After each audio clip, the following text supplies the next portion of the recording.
Good morning everyone. Ayan, ang aga natin dito.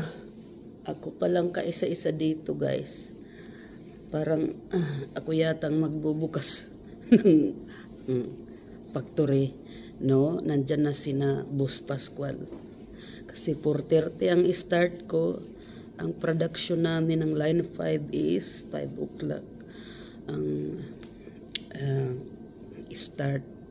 So, kailangan maaga guys para mag-prepare, mag-sit up ng dapat i-sit up mga boxes, pallet, i-turn on ang packaging machine at i-sit up ang box sa packaging machine. Yan ang unang ginagawa ko, i-sit up ang box sa packaging machine. Pagkatapos magawa ang mga boxes,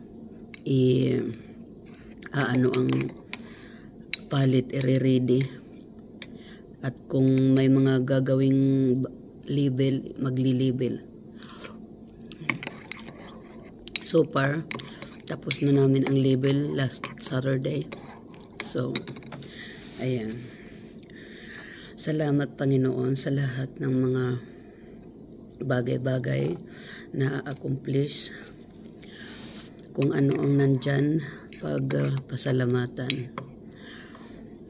Thank you guys. Almusal tayo. Cereal. Not cereal. It seems like cereal. This one is chicken soup with the noodles. Sarap. See you later guys. Bye-bye.